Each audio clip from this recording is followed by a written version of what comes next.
Welcome to Friday's KCTV English News. I'm Hyung Shim. The Jeju Research Institute proposed to operate a dedicated organization for Tamnak Cultural Plaza, which has not been playing its roles properly despite an investment of 50 billion won spent for its construction. The Jeju Research Institute interviewed experts of vinylization schemes for commercial facilities in old downtown areas and cultural planners as part of a study to find ways to vinylize the plaza. The institute found that the plaza and park lacks functions and systematic management. It was also pointed out that there are not many things to see and enjoy at the venue. Thus, the institute proposed to set up a team and appoint a team leader to support and manage the plaza. The developer of the Safari World in Dongbongli Gujeop, Jeju City has pushed for changing Safari World to a nature-themed park for families. Thus, changes in the design of the park has been reviewed at the Urban Planning Committee meeting today. According to the provincial government, the developer had originally planned to create a safari world that showcases more than 600 animals, including large predators, and a multi-story commercial building. However, due to rising concerns for ecological disturbances and environmental damage, the developer decided to change its plan to reduce the area of tourist and recreation facilities and increase conservation areas. Ko Yu-jung, a 36-year-old woman currently on trial for the murder of her ex-husband, is facing indictment for killing her stepson. The local prosecutor's office has taken over Ko's stepson's murder case from the Cheongju District Prosecutor's Office and has set up a team to investigate the case. The local prosecution will indict Ko in early November based on the investigation results of the Cheongju Sangdang Police Station and the Cheongju District Prosecutor's Office. Thus, Ko is expected to go on trial for 2 murder charges of her ex-husband and her stepson. Recent study revealed a huge gender discrepancy in the labor force participation rate of the disabled.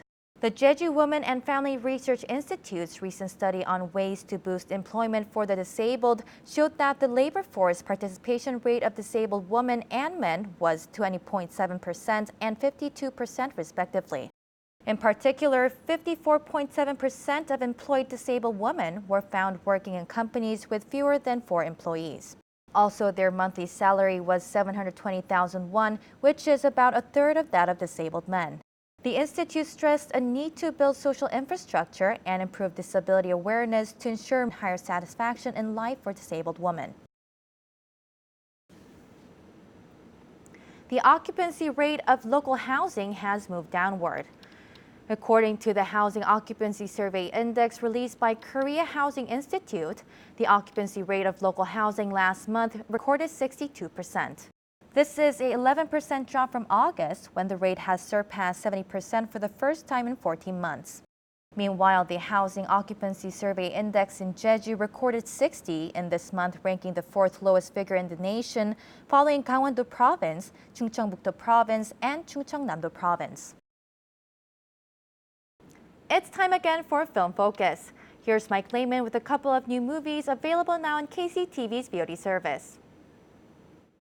How did you even find out about this place? Yes, Autumn. The time when a young man's fancy turns to romance, when you'd hang out in front of the skate shop being a little punk, and when the sharks in hidden underwater cities are feeling their hungriest. At least, I think that's how the saying goes. This week we've got the sequel to 2017's 47 Meters Down, keeping the title and adding Uncaged to the end. Then it's back about 25 years to LA in the mid-90s with, yeah, that's right, mid-90s. Welcome to another edition of Film Focus. I'm Mike Laidman. Hey, I almost forgot to show you guys what When I a found sequel this of this morning. sort comes around, it doesn't take a rocket scientist to figure out what's going to happen. Uncaged knows that its existence is about setting up a semi-plausible situation and then letting its scares go to work on you. When 4 teenage girls decide to explore a sunken Mayan city while on vacation, they soon discover that it's a hunting ground for great white sharks, and now must fight to find a way out of the underwater labyrinth of tunnels and twists. Of course, they couldn't possibly know that there are oodles of sharks before getting into the water, could they? No one could have come across this place before.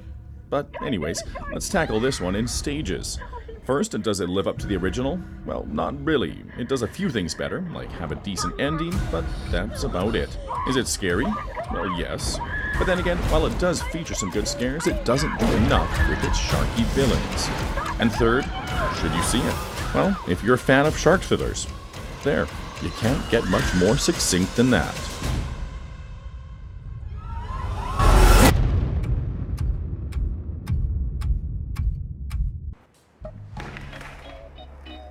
It's honestly been a little strange to see Jonah Hill go from being in movies like Knocked Up and Superbad to receiving an Oscar nomination and taking on some seriously meaty roles. And now, let me introduce you to writer-director Jonah Hill. Mid-90s, his debut is about Stevie, a 13-year-old boy who spends his LA summer hiding from his troubled home life and hanging out with a new group of friends he meets at a skate shop.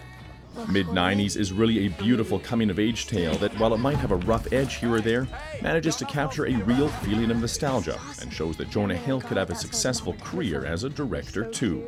The movie shows the obnoxiousness of teenagers, but also their warmth and loyalty. The picture it paints of adolescent masculinity is true to life, finding the ridiculous and tenderness in nearly every moment. This is truly a great drama from a somewhat unexpected source.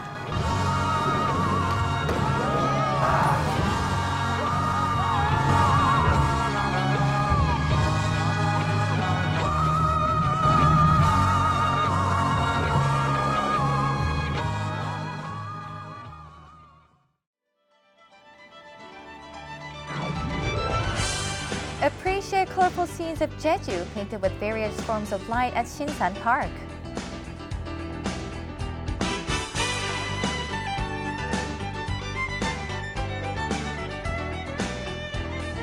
Enjoy local culture, musical performances, and the island's natural beauty in the 2019 Jeju Ole Walking Festival.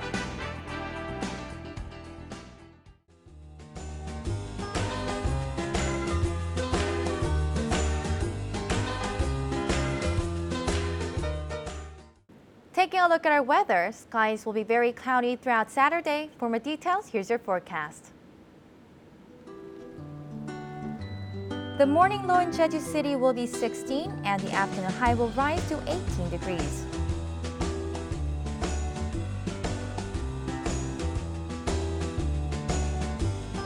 Down south in Seogwipo, we expect a low at 15 in the morning and a high at 20 in the afternoon.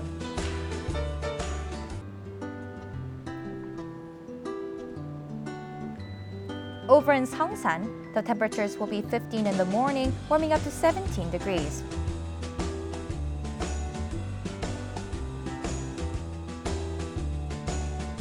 Across the island in Kosan, we expect a low of 15 and a high of 17 degrees.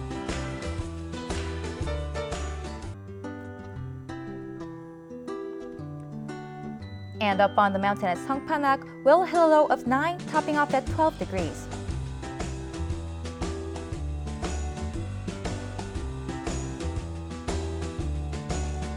Out on the water, winds will be out of the northwest and north at a speed of 8 to 13 meters per second, with seas between 1 and 2.5 meters.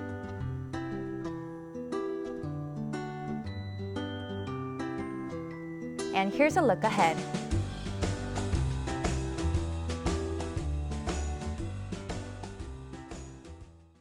That's it for today's KCTV English News. Please find us on YouTube at KCTV E-News Jeju and on KCTV's VOD service. Please take care.